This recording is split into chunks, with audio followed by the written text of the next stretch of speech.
Listen carefully to the first part of the conversation and answer questions 1 to 4. Hello, your carpool. How can I help? Oh, hello. Look, I used one of the cars earlier, and I want to complain. I'm not one to make a fuss usually, but this isn't the first time there's been a problem. I'm getting fed up with it. I'm sorry to hear that. Can I take your membership number first? Yes, it's 520016. 520016. Is that Julie speaking? Yes, Julie Gold. Hi, Julie. Now, let me just check your booking. Your complaint's about the most recent booking, is it? Well, yes, this complaint is. But like I say, it's not the first. OK. So that was the Fiat. Registration number YPT723S in City Street this morning at 10:30? Yes, that's it. But no, I think it was the car in Baker Road. My records say City Street. That's the grey Fiat. Oh, yes, Baker Road was yesterday. And that booking was fine? Well, yes, that one was. Good. So what exactly was the problem today, then? Now you have some time to look at questions 5 to 10.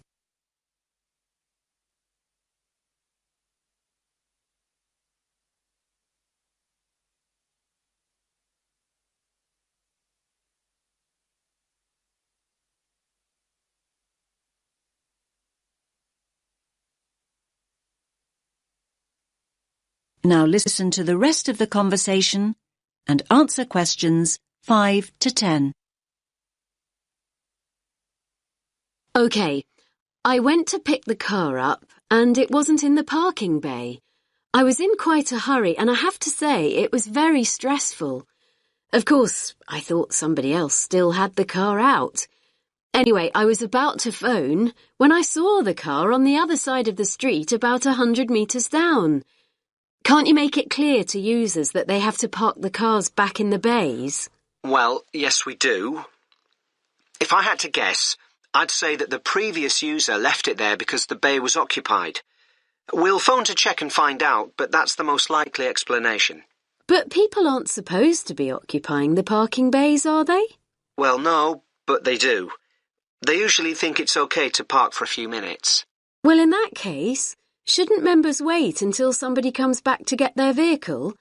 I mean, in that situation, I always hoot and keep on hooting to alert the car owner to the fact I'm there and that I expect them to move. It usually takes only a few minutes. I wish people would show a little more patience. As I say, I'll phone and... There are other things I want to discuss. When I did eventually get to the car, I was shocked at how filthy it was, both inside and out. The wheels and the bottom of the vehicle were covered in mud. Inside, the carpets were muddy too, and the back seat covered in dog hair. It's pretty obvious that the last user had driven out to the country to take his dogs out walking. Can't there be some rules about what people can and can't use the cars for? I hear what you're saying, Julie. This is a fair point, and I'm very sorry. I certainly will call the previous user to take this up.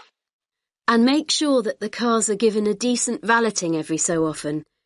Right, one more thing. Once I'd dusted off the seat and found the keys, I expected them to be left under a seat or in the door compartment.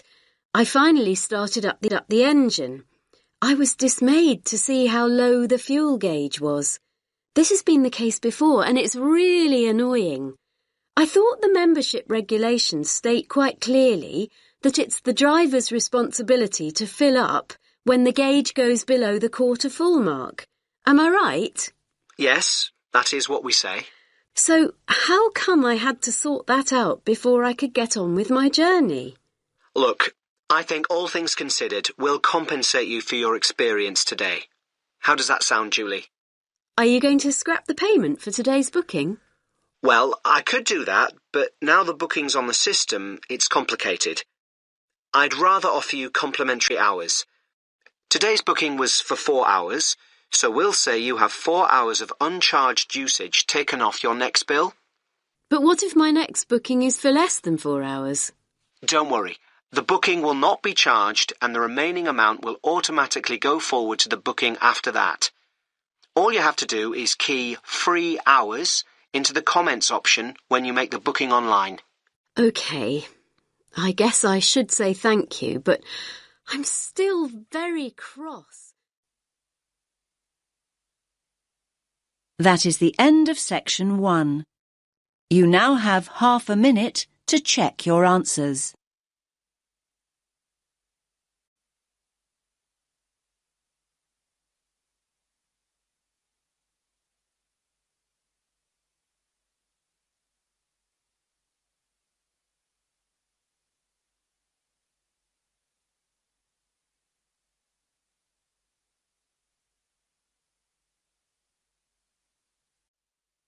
Now turn to section 2.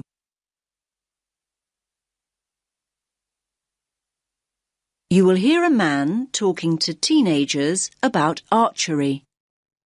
First, you have some time to look at questions 11 to 13.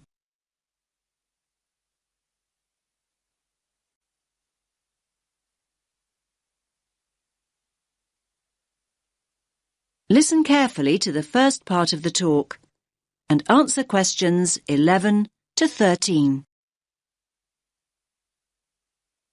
OK, can you gather round again? Is everyone here? No, we're missing 2. Ah, here they come now. Right, the next activity is the last one before lunch. So, archery. And I can tell you this activity is the favourite of a lot of our visitors. It's great fun and very relaxing. It can also be competitive. I think we should get the idea, have some practice, and then introduce a bit of competition, if you're up for it. Good idea? I'm going to start with the basics. Archery is the practice, or art, some might say, of using a bow to propel an arrow. Archery was initially used for hunting and combat, an important aspect of warfare in the distant past. Today, archery is largely a recreational activity and sport. The very first bows and arrows, and we're going back thousands of years, were very simple.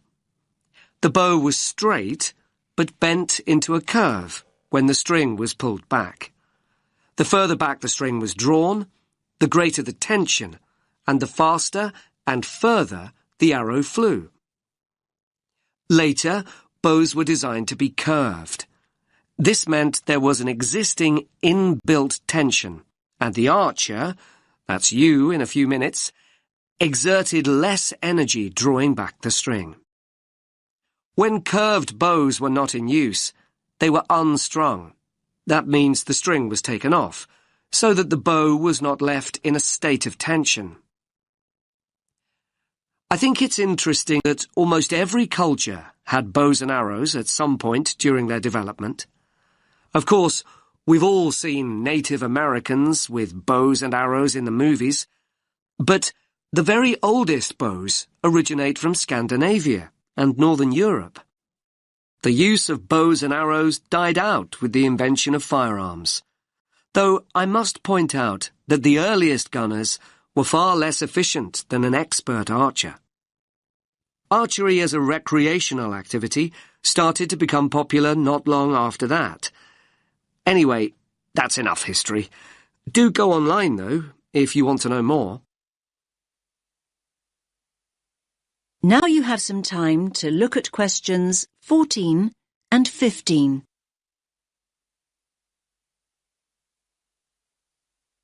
Now listen to the next part of the talk and answer questions 14 and 15. Right, the practical side. First of all, safety. Now, you might have played with bows and arrows when you were kids, but these bows and arrows aren't toys. They're not dangerous if used properly and safely. but they certainly can be dangerous if used carelessly. So everyone, please stand here on this side of the line until I say otherwise. Nobody walks towards the targets until I say it's safe to do so. When I say so, everyone puts down their bow, and then we can all go into the target area. Each of you will fire one at a time. I don't want to see anyone load their bow when it's not their turn. When you've fired, you put your bow down and wait until it's your turn again. Is that clear? Now you have some time to look at questions 16 to 20.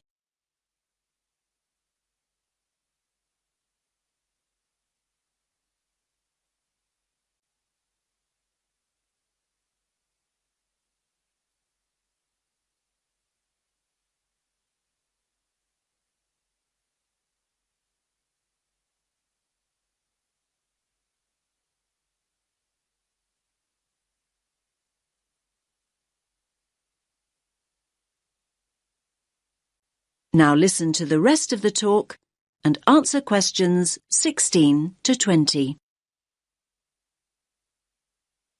Let's take a look at the equipment. The bows are fairly heavy. You might be surprised. We'll spend a moment practicing holding the bow properly before we load one up. I'm holding it now, in the position in which you'll hold it. The drawstring is here, and again you might be surprised at the tension. You'll need to practice drawing back the string. Just above the middle of the bow, here, is the sight. You look through this as you would with a rifle. Using a bow and arrow without a sight is perfectly possible. Most master archers do this, but having one will certainly help you to start off with. Now I'll put the bow down and show you an arrow. The shafts of our arrows are wooden, but fiberglass arrow shafts are now common too. Traditionally, as I'm sure you'll know, the fletching at the top of the arrow, not the tip end of the arrow, was made of feathers. We have some arrows with feather fletching, but we also have some with what we call vanes. That means the fletching is made of solid plastic. All of you have a quiver with 6 arrows in it. You should tie the strap of the quiver around your waist, like this. As I've said, you take an arrow from your quiver when I say so, when it's your turn and not before. Oh, I nearly forgot. Protection. Everyone has a chest guard and hand guard, like those that I'm wearing. I'll show you how to put the chest guard on in a moment. And a bracer. The bracer's a smaller arm pad that protects the inside of your arm from the string. For those of you in a t-shirt today, that's important. But the bracer will also stop the string catching on the sleeve of a jumper or jacket. Right, so before we pick up the bows, let's have a look at these chest guards. That is the end of section 2. You now have half a minute to check your answers.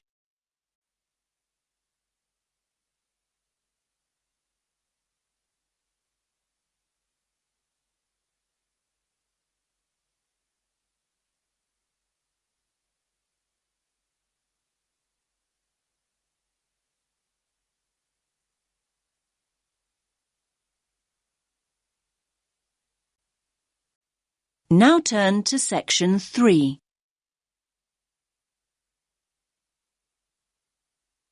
You will hear a tutor giving advice to a student. First, you have some time to look at questions 21 to 28.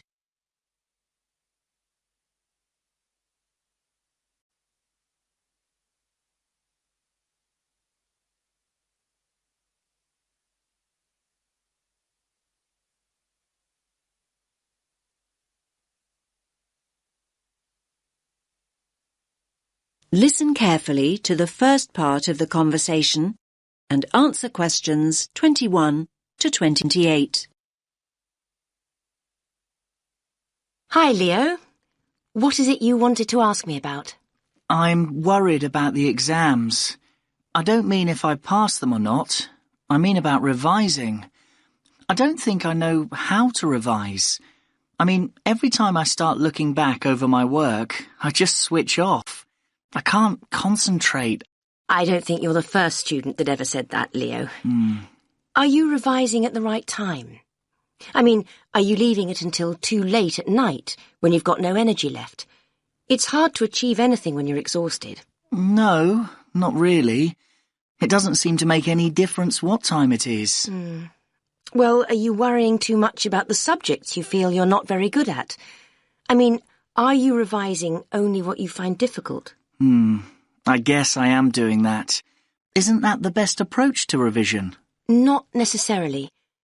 I'd say it's better to revise something you enjoy and something you feel confident about first. That'll get you into the swing of things, and then you can go on to more challenging things. Anyway, you have to think about the whole purpose of revision.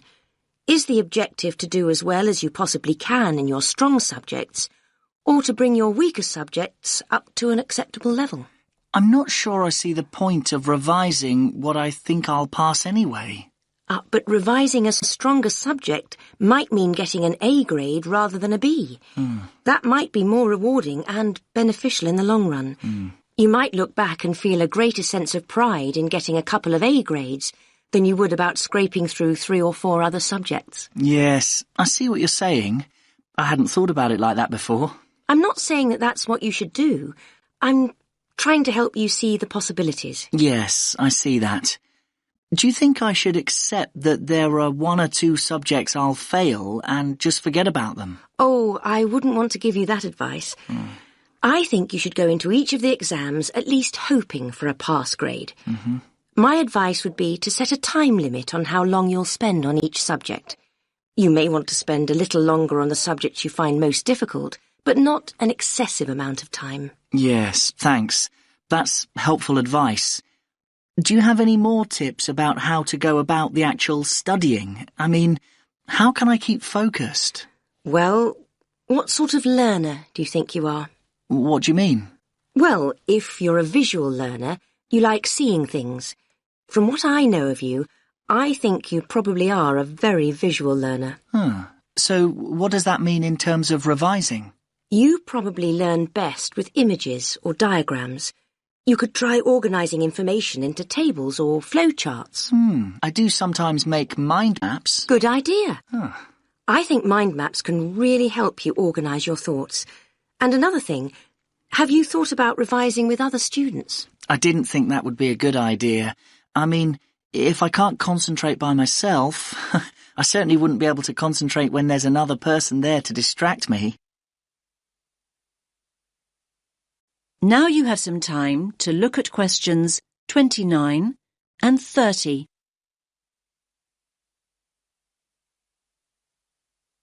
Now listen to the rest of the conversation and answer questions 29 and 30.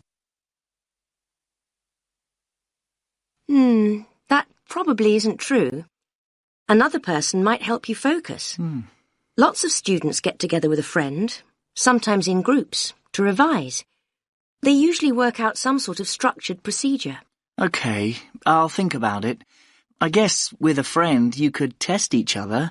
I mean, revise for a while and then take it in turns to ask each other questions. Now you're thinking in the right direction.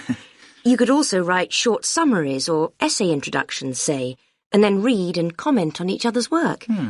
Both positive and critical comments coming from a peer can be very helpful.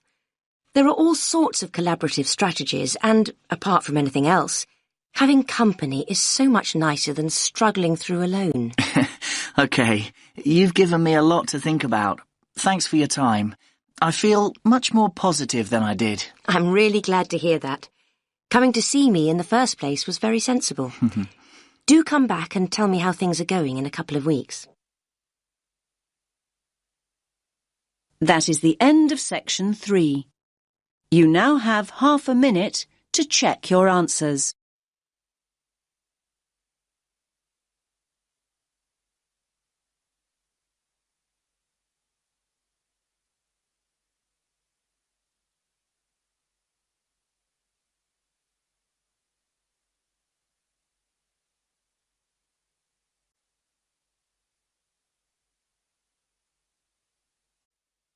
Now turn to section 4.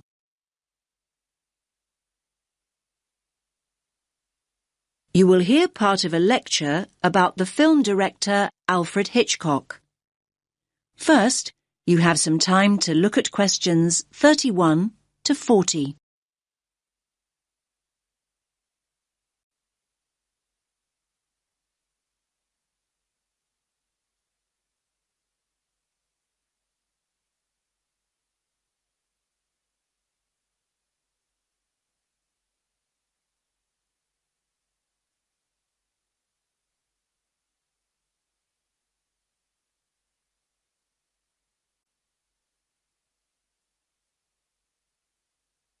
Listen carefully to the lecture and answer questions 31 to 40. We've been talking about prominent film directors, and today I want to talk about one of the most influential directors of them all, Sir Alfred Hitchcock. I doubt there's anyone here who hasn't seen at least one of his movies. Let me give you some film titles. Put your hand up if you've seen it. OK. The Birds. Vertigo. Rear Window. The 39 Steps. Marnie. And, of course, the most famous of them all, Psycho. OK, good. I can see you're all familiar with Hitchcock then. Now people assume that Hitchcock was from America, perhaps because he spent so much of his life working in Hollywood, but he was in fact born in London in 1899. He didn't actually emigrate until he was 40 years old. Most film critics would agree that Hitchcock had a huge impact on cinema. And you may be surprised to learn that he started making movies as early as the 1920s, when most films were silent. His first attempt, in 1922, actually ended in disaster. The film was ironically called Number 13, and production stopped at a late stage due to financial problems. But before he left Britain in 1939, he'd already made classics like Blackmail, the first film with sound made in Britain, The Man Who Knew Too Much, and The 39 Steps, and he was considered Britain's top director. So why was Hitchcock so influential? To start with, he pioneered techniques, especially in the genre of the psychological thriller. He was known as the master of suspense.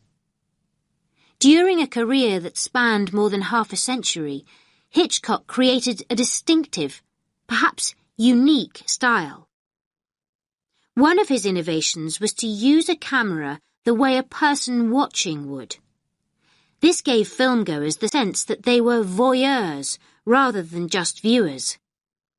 He exploited camera angles and used innovative editing techniques to build suspense and maximize anxiety. His eye for detail was astonishing. Did you know that the famous scene in Psycho, in which Marion is murdered in the shower, took a whole week to film? Yes, a scene little more than a minute long. There were around 60 camera positions, and the set had to constantly be deconstructed and reconstructed. Today, that kind of almost obsessive perfection simply wouldn't be cost-effective. A week filming one scene would blow the budget.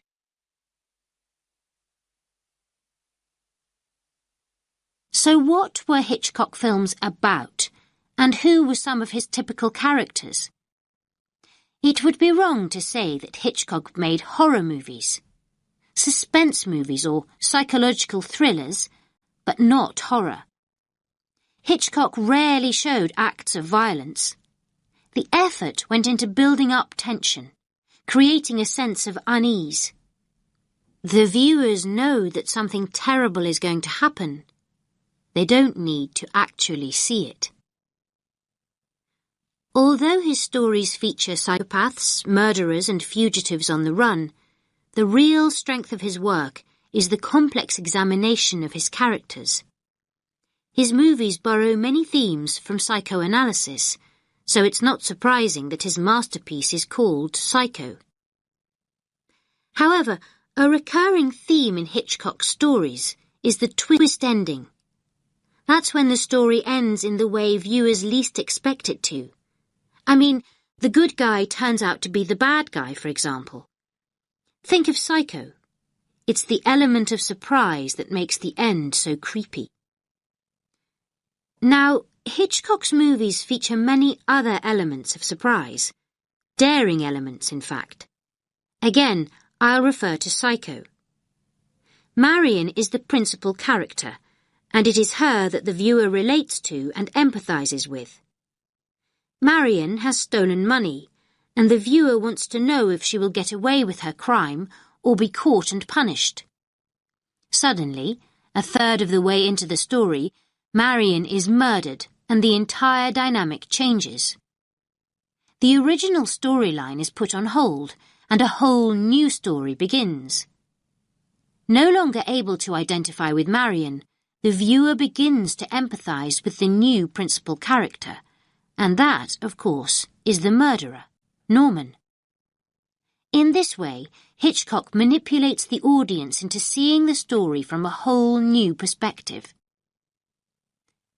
Did you know that Hitchcock played a small part in each of his movies? He always had a cameo role, and this was a very clever move, as it helped him become known. Filmgoers could put a face to the director.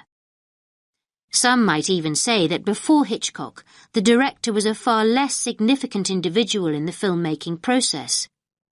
Nowadays, however, people go to see a particular director's movie regardless of who's starring in it. That is the end of section 4. You now have half a minute to check your answers.